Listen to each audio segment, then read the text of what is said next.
Hello, we have my magical friend Marlo. She is, tell us about what you do and what you're passionate about. And welcome to all the new subscribers that have come in through the different podcasts that I'm on. We're so thankful to have you with us. Uh, we're going to be talking with the spirit of revolution and solutions to the global collapse and different aspects of that. So. Thank you so much, Lugal, for having me. I'm calling in from my hometown, Houston, today with a little baby kitty with me, keeping me company. What I do, what I'm passionate about, great question. I am currently grappling with what I'm most passionate about because I seem to alter what my priority is almost every day. But an overarching theme, three overarching themes are ecology, art, and spirituality. And especially when those are combined within myself and with the reflection around me of community, really feeds my soul. And I'm so happy to be here with you to empower this search. And what I know so many of you out there are also searching for clarity, spiritual clarity, groundedness, and security in your heart and what you're doing and why you're here, healing, and all the other things that are very interesting happening around the world today. So I am quite honored to begin our connection and collaboration with the topic that is very close to home and deep for me because of its depth, which is revelation. So take it away with your first question that you have or reflection. So I was thinking we can start with the topic of what do you feel like's decaying in society, and why do we need, or what kind of changes would it take to kind of minimize or help the decay, both spiritually and like physically? What is decaying is love and connection. I don't know for certain the numbers and percentages and statistics, but I know that we've tipped the scale to urbanization. Most people in the world now are living in cities. Yeah, I might actually start that answer over. Yeah, since now we're really grounded, we can dive deep. I'm just going to start that answer over with what I think is decaying in society the most right now is connection and love. Because the nature spirits are powerful and don't really need us. They're fine. What's decaying is love and connection, because I'm not a statistical analyst, but I know that the scale has tipped globally from land-based, earth-based peoples, agrarian societies, to urbanization. At this point, most people in the world are living in cities. And at this point, there's a global pandemic of depression and loneliness. And that has a physical response in the body. I think it can be akin to decay of our inner vigor, of our actual tissues, of our heart, and of our other softer organs that thrive on this energetic connection to the earth and a connection to other people that has way for spontaneity and has way for, connecting yourself to this electrical force that invigorates. And what was the second part of your question? How do we revolutionize this? How do we what are the mistakes we're correcting? Right, our topic today is revelation, and the way to turn the tables is practice. I practice something that I call compassionate communication and heart language, which I weave into a form of dance and movement therapy. And I have a collaborative partner and teacher right now, and she's combining her expertise of somatic awareness. So it's like a connection of the mind and the heart and the whole body. And it's a spiritual practice in essence, really. And that's only one way. I believe we each have a calling of how to respond to this. And through the storm, that's when we'll know, that's when we'll feel called to do. So if you feel yourself struggling, then receive that as a gift to urge you to respond to what you're feeling is very valid, very real, very true, and there is a reason that you're feeling what you're feeling and thinking what you're thinking. There's a reason. So let yourself be called to your modalities. Let yourself experiment your offerings. So I believe that whoever is called to this channel is meant to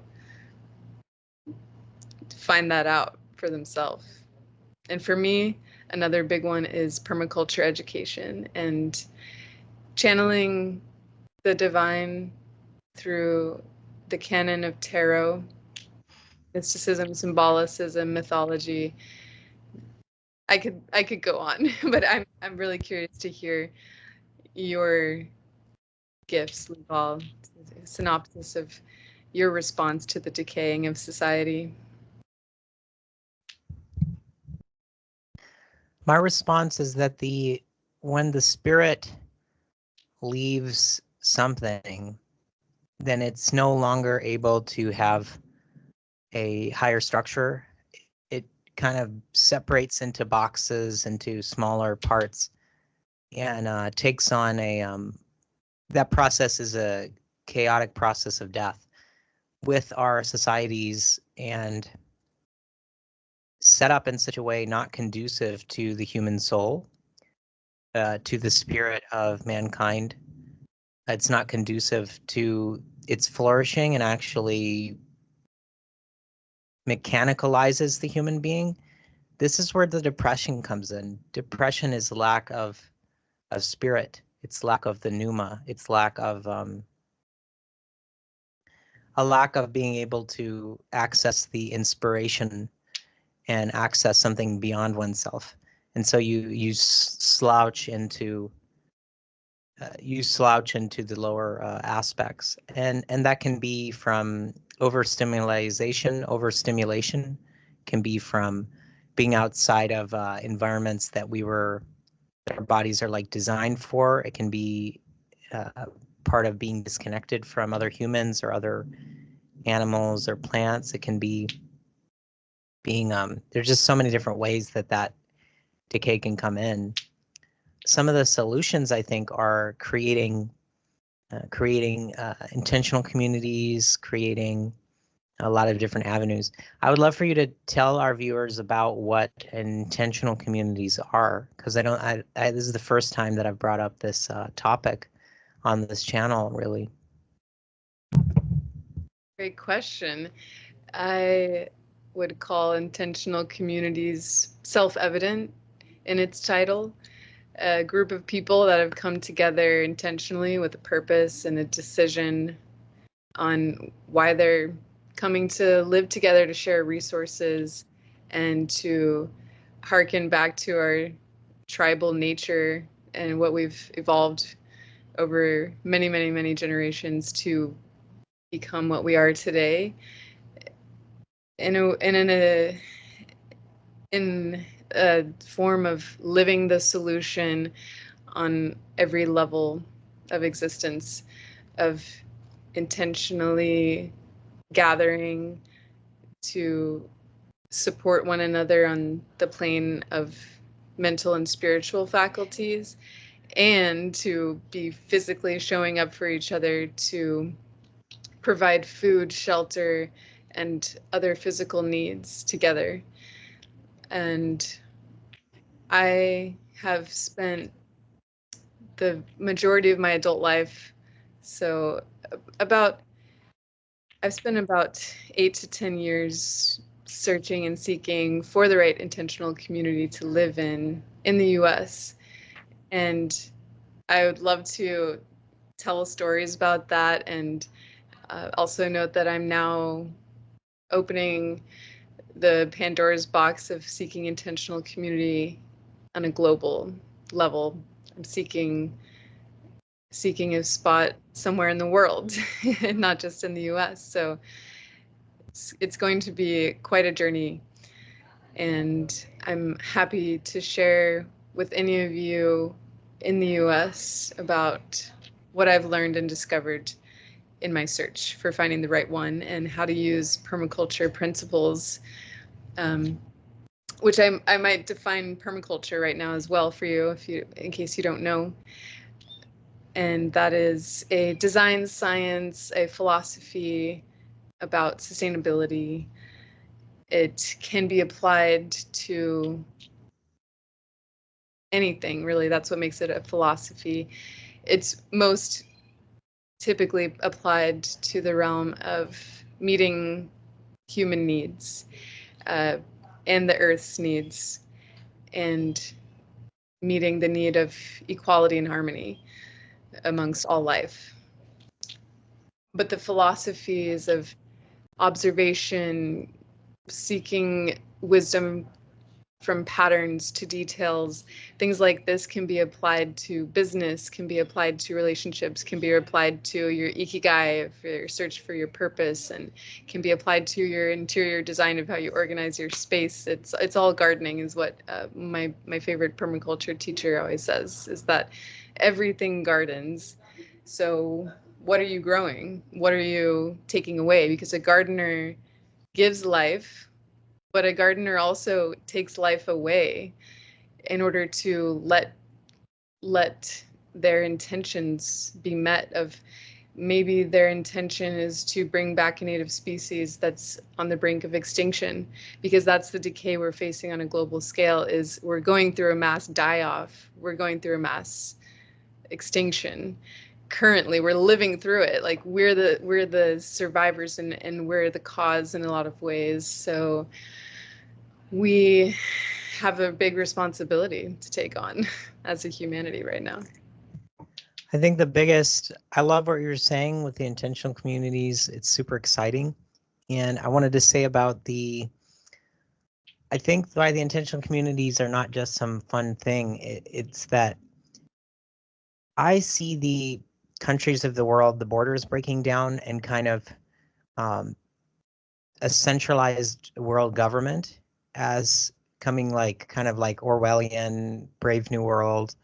And you're going to be faced with a choice. Do you want to continue with the technological route and join the 15-minute cities? Is it'll kind of like it's kind of like it ultimately leads to like the Matrix, where you're in like these like pods, and like you don't experience the 3D anymore. You just kind of, or you stay in your pod. And then the other option is kind of live like humans have lived for thousands of years, a little bit different, a lot more access to spirituality, a lot more access to community that's separate from the main centralized system. Because I see it as you'll have to get a global ID, you'll have to get registered, and then you'll have to do a lot of other stuff that they tell you to. The other option is to be outside of that system. And this is where I think why I'm talking about this now is because I can see all of this coming. I can see all of this as a necessity for us to find these places where we can grow our own food, grow our own water, have a place where our soul can keep developing. Because the more that we outsource our spirituality to technology, the more that we outsource it to things outside of the technology of who we are, we relinquish our power, and at that point we become smaller and diminished in what we could be in our potential. So it's really a global battle of fulfilling one's innate potential, or having everything taken from you in kind of like a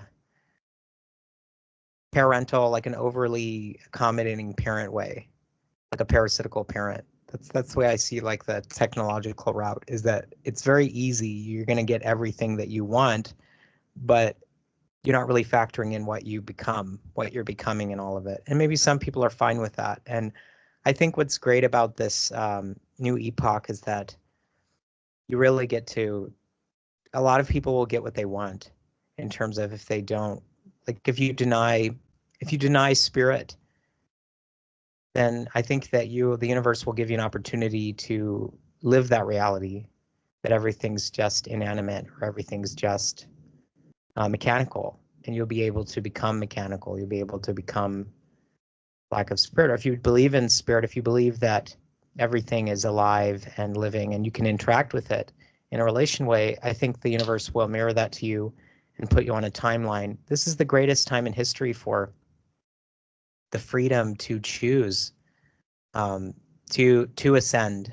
in the technology of who you are or not. I think this is a beautiful time of freedom, because right now, according to Steiner, there will be a lot of like subhuman species, whether by technology or whether by decay. Right now, we are all one species right now. So we all get this, we are these, we're kind of on the same playing field right now. So we get, now's the time to act on which path we want to go on. That's this is my 2 cents on the whole global situation playing out. I don't know if I would love to hear your thoughts on that. Well, I wanted to respond with a reminder of how we started this conversation today. Before we started recording, you did an I Ching reading to support what we had already assessed would be that this conversation would be about the portal of life and death. And I wanted you to express a little bit about your offering around that, and what I heard you read about the I Ching reading for today, which is some keywords that stood out to me were honor.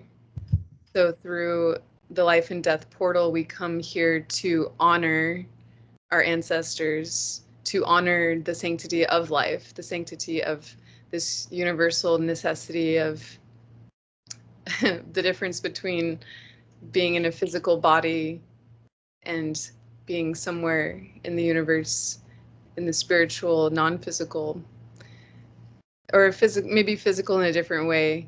Consciousness, I think, has a physicality, but right now we're in this world and in this body, in this life, and to honor that, we have to really humble ourselves and drop into our purpose by, I think, channeling the divine, just finding our channels.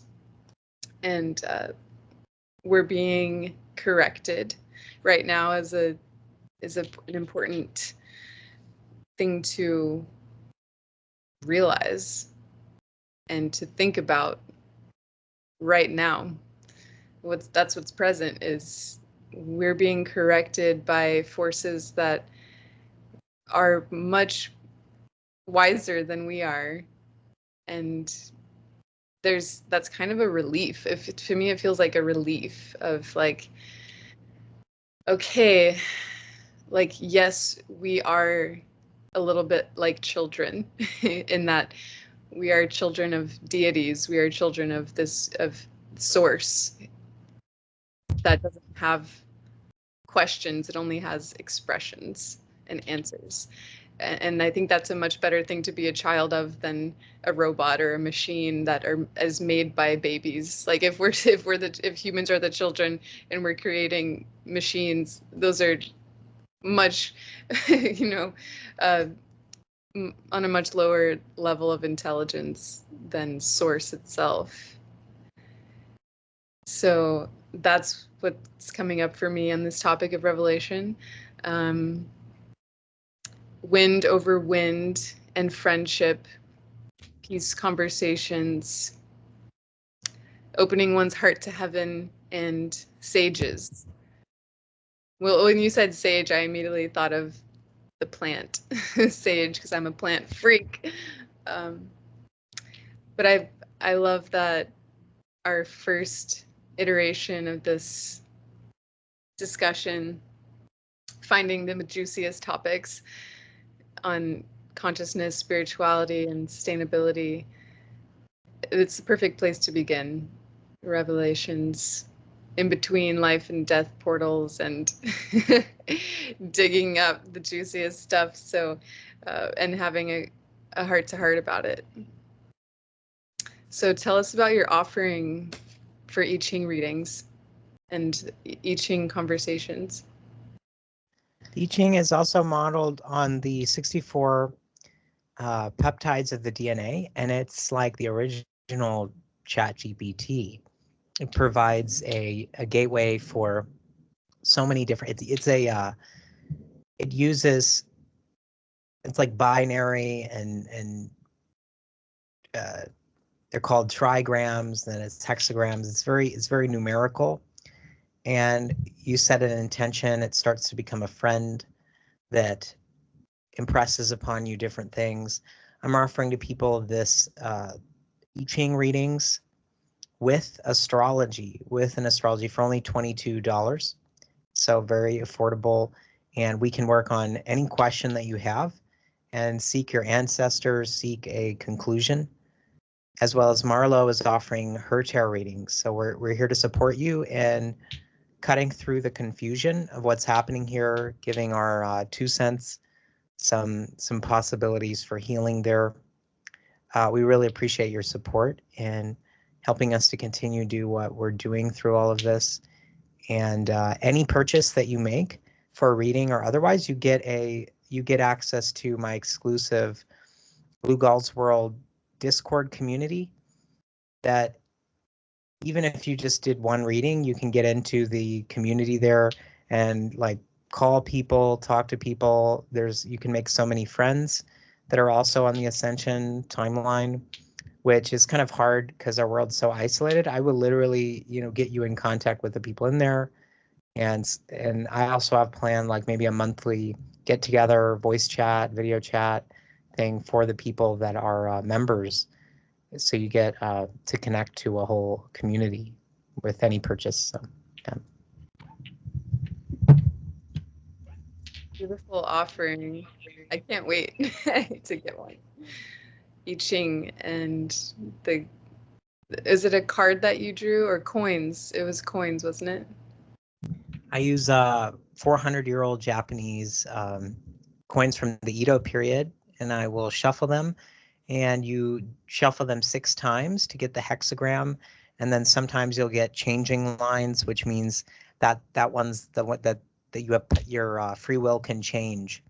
So you can see there's 64 different possibilities. On top of that, with the changing lines, you get that times 6, and then on top of that, you get a second hexagram with the changing lines.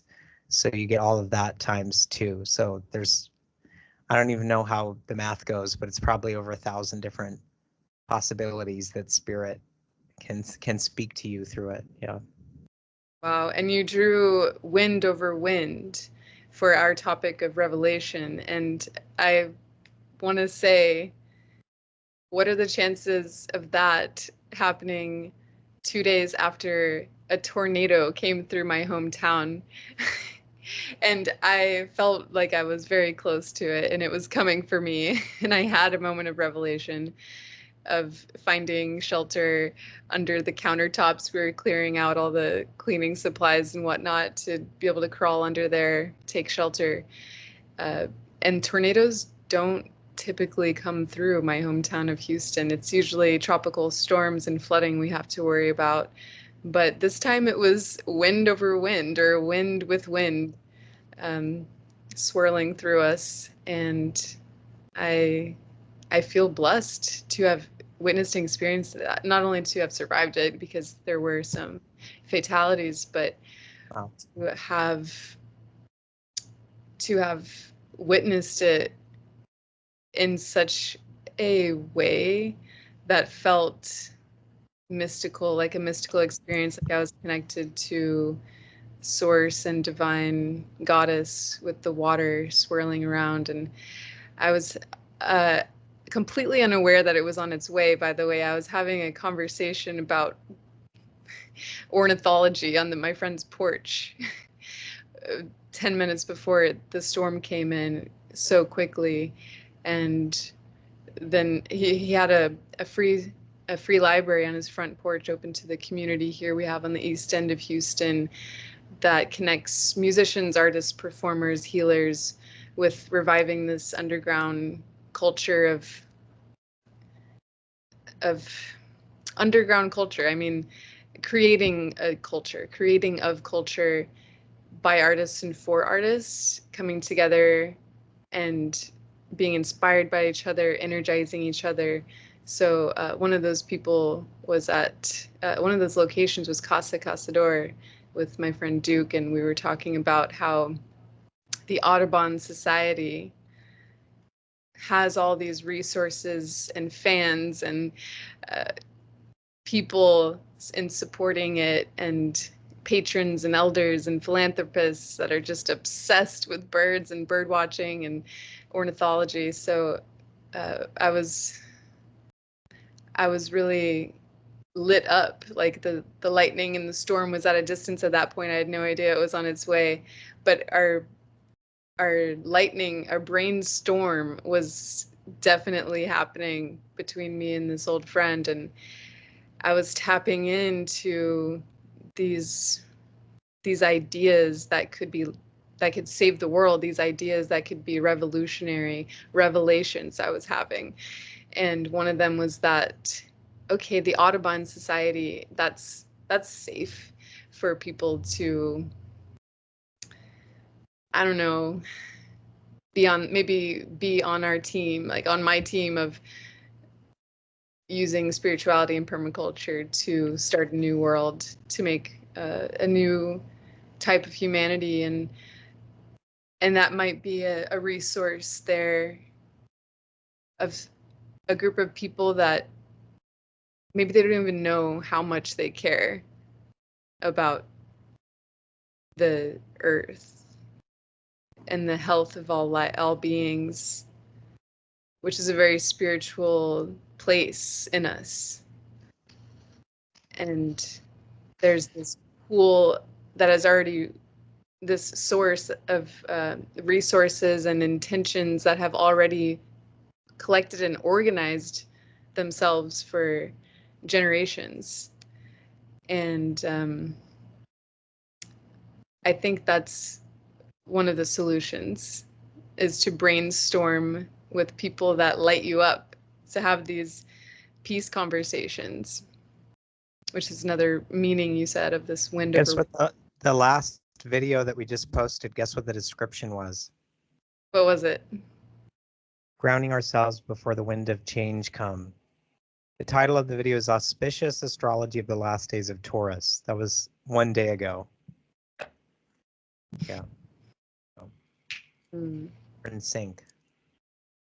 Calm before the storm. Mm-hmm. Yeah.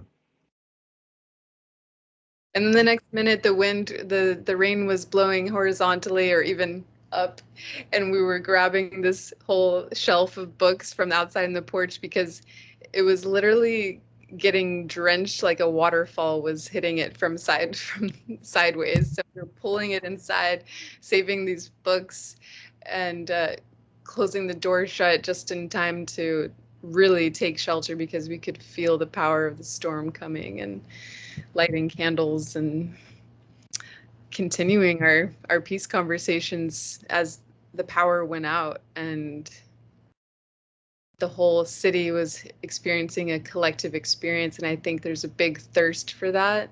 So another question I have for you is, what are your ideas about helping people figure out how they want to intentionally commune, even if it doesn't look like leaving your town or city and going to live on an eco village? What are other ways that that could look like?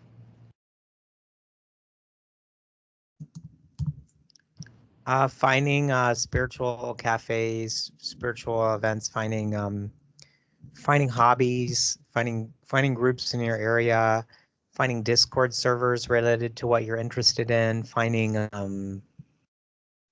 events where you might meet people. There's a lot of festivals, like intentional community festivals. There's the Rainbow Family gatherings. There's psychic fairs. There's volunteering. There's yeah, so much that you can do. So martial arts groups. Says, I would encourage everyone who's watching, go do something with humans, like in the 3D, like break out of the isolation, find some people. Or asking, if you're afraid of people, I would say know that you create reality. Like whatever your experience is, address it internally, and take power over how you're perceiving things, because how you perceive the world is what you attract, right? So be very cautious and aware of what you're projecting, what you're paying attention to, and start to shape. Like, here's what I do. Here's some steps that I do every day, which is in the mornings, I start with writing down my dreams, recalling my dreams of the most important dreams, because I have like probably a billion dreams, right? So I record the most important ones. Then the second step I do is I manifest my life. So I have a list that I've made on the new moon, and every single day until like the full moon or the next new moon, I am going in and I'm thanking the universe and imagining every single one of those things. When I get done with manifesting in the morning with that, then I move on to manifesting my day. And so I'll see what do I want to accomplish today, and then I'll imagine it, visualize, and write it down. This is before going on my phone. I do check my phone to see what do I have on the calendar today in case I have something like right then, but I don't let my energy get vacuumed into the phone, right? I go into being a conscious creator in my own life and writing the story. I think social media can serve us if we're visualizing our day and taking control over our day. If we're not, it'll be done for us and we'll kind of be in a backseat in our own life. And then I move on to, after that, sitting in the sun and just soaking up the sunshine. And so I also recommend that people, right before they go to bed, to then take that list, not the dreams, just the manifestation over your life, and thanking the universe for everything on that list, and visualize it. And just stay very, very thankful and talk to your ancestors, show a good intention towards the earth and all sentient beings. And these intentions are before thousands of eyes, before millions of eyes that are around you, that you're manifesting with your ancestors in mind, and healing them and healing other people and healing the planet. And you keep the eyes of all of these great spiritual beings that are around you while you're manifesting. You keep their eyes on you while you do it, before them, so that you're coming with an outcome that benefits like all sentient beings. And you can't go wrong. Like, what you asked for will be, done for you, because you're doing it for the good of all. So that's a key for success. And you can put in, like I put intentional communities in there, and my higher self has been saying that I'll be in one soon. And you're the one who connected me to the intentional community matchmaker. So we'll see how that goes. I just booked, so.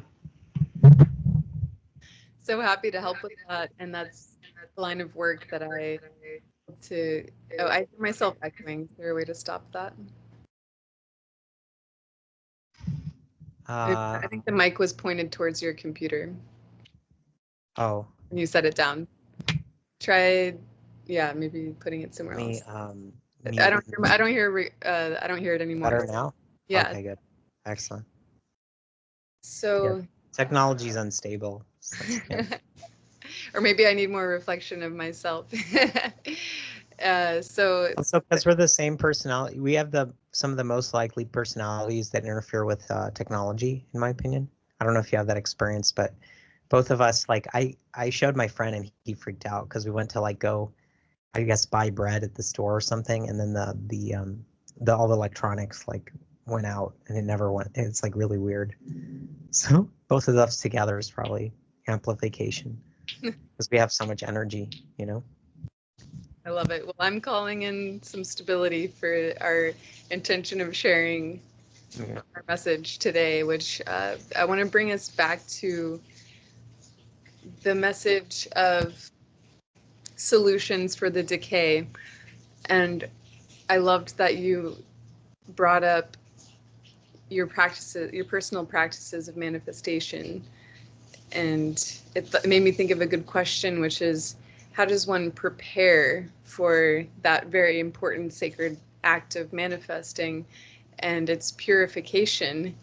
And the guides and ancestors today have asked us for correcting through averting decay. And one of the ways that are of ancient ways that have worked for our ancestors, our human ancestors for generations, is purification through fumigation practice. So burning sacred plants, fire in general. The energy of fire is extremely purifying, as well as water and air. They all and the earth through its way of regenerating death and life. So each of the elements have their way of purification and can all be utilized and honored in that way. And even the mind can be purified with intention. And I know one of your practices is mantra. One of my practices is utilizing the moment between conscious states of consciousness. So upon waking, I use that in between state as a self-reflection and thinking about what I'm thinking about and reflecting on why and how to either overcome or amplify what is coming up for me. And that's how I start my day. In ways that so I wanted to bring up a story about manifestation and purification. So about 5 years ago, I did a Native American vision quest in Louisiana in the woods, and there was an elder and there was about 6 students seeking for our visions. And I can't tell you all the details of that, but what I can say is that there's this beautiful Navajo practice we did before the prayer ceremony, because we take 3 days to purify ourselves through fasting and solitude in nature. And then that's what prepares us for our prayer at the end of the ceremony. And there's so many different variations of this depending on regional tribes, but and this was an amalgamation and an inspiration from many. But what we did was we went into this hut that can only fit one person crouched up like this inside of it, and our medicine man was outside as a guardian, as a spiritual guardian for our preparation of prayer, which was purification through self-hatred, almost, I want to say it, or humiliation, shaming, all the things that we I think are maybe addicted to doing unconsciously. We programming. And that's purification.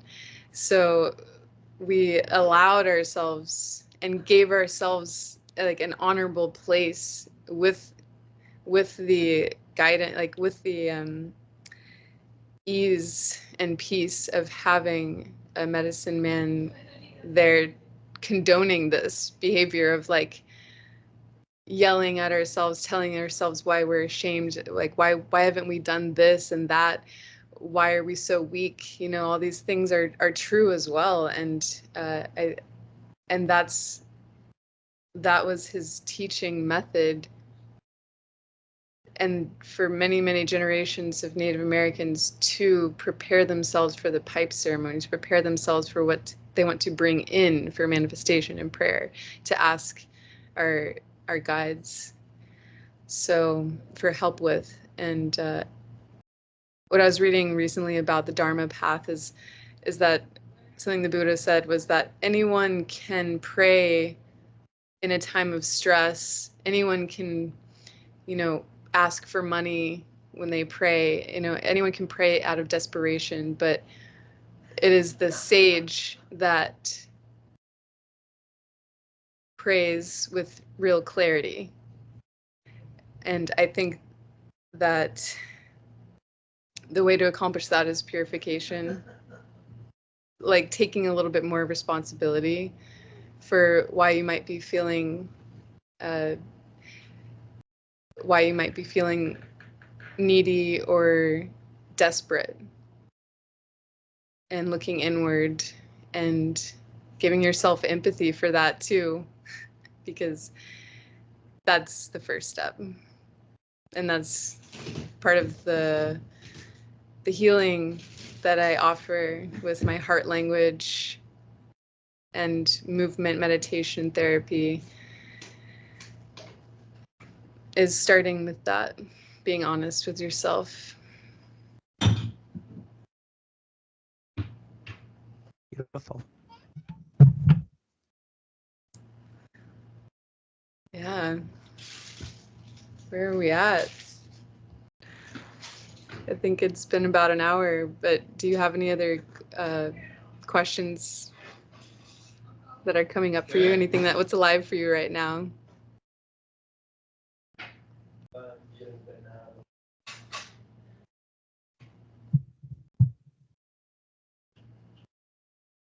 Talk about the death doulas.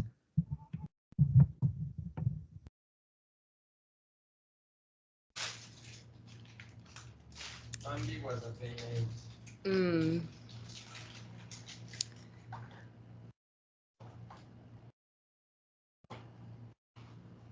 Mm. Right, we need to bring up the topic of honor. So one of the topics of Revelation is honoring life and honoring death, honoring that cycle, honoring our deceased ancestors.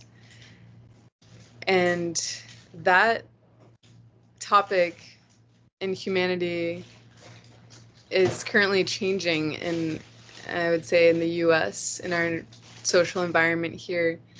There's something missing. There's this collective sense that there's something missing. And one of the ways that people living in intentional communities, for example, in Appalachia, is that they're utilizing that lack and need, recognizing that need in the collective consciousness of Turtle Island, as some people call it, or the US, the landmass of the US, is that there is something missing from our death rituals. There's a turning away, there's a speeding through the process, and there's even I think this, in a subconscious level, more awareness of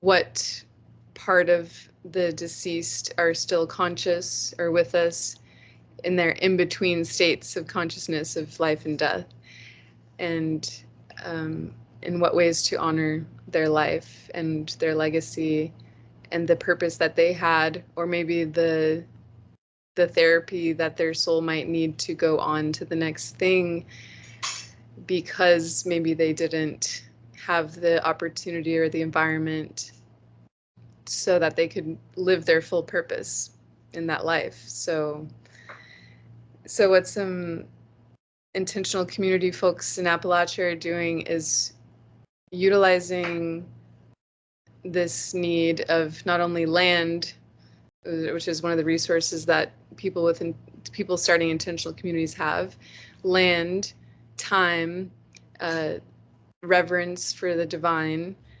And so they're fulfilling this need for ritual and ceremony of death in a collective way, in a communal way, in a beautiful way that honors the way that nature deals with death, which is a garden. Death gardens. So it creates fertility. And some of the ways that we've been caring for our human deceased are not conducive to gardening. They're separation. They're creating the opposite, actually. So I don't know too much about death doulaship, but I would love to have this intention to call one in to talk to and interview for our conversations another time. I like in India how they, in many places, will celebrate with music and dance the death process. They will cover themselves in dead body ashes and see it as a beautiful thing. I think that death is just as beautiful as life, and death is to be embraced as a friend. Steiner said, as the human consciousness continues to evolve, we will see death with us all the time. We'll see it in every moment. Death will be like a friend to us, as like a spirit that will be with us, and we will start to as we start to transition out of time and out of the 3D, we start to see the essence of death. And yeah. Or even manifesting the type of death we want to have. You know, if we want to have combine in one conversation manifestation and death, well, what if one of the solutions to easing our fear around death is getting a sense and realizing the importance of and the safety of our communities, realizing the importance of ceremony around death and honor of the deceased and the ways that we want to be honored. So yeah, let's manifest the ways that we want to be honored even after we die, because that's one of the things, the biggest spiritual questions to me is, we come here to the earth in this body and we have to work to live. We have to work every day tirelessly, and the outcome is still death. There's scientists have come up with ways to kill millions of people all at the same time and destroy things, but they haven't come up with a solution for death, like to overcome death. So it's this very grounding, it's something there, it's very grounding in truth. Like what's universally true, spiritually true, is that we're going to have to go through the death portal at the end of our journey here. So what if we got to a place that we're so comfortable and unafraid of our existence here that we're fantasizing our death and imagining how we want to be honored afterwards, and honoring how it prepared us for our next journey, because we really are eternal.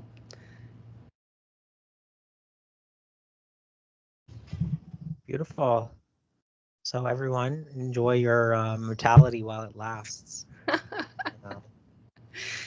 Because few incarnations from now, we'll pop outside of time, in my opinion, about, according to Steiner, it's like it's only 4,000 years away till we humans become totally non-physical. So as a possibility. So enjoy your mortality. Enjoy enjoy preparation all of it.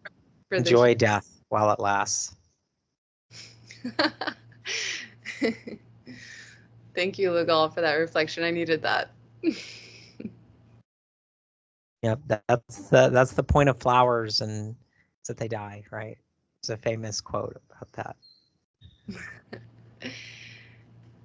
I did not know. I mean, sometimes as a permaculture perspective, sometimes I pick flower to create more flowers.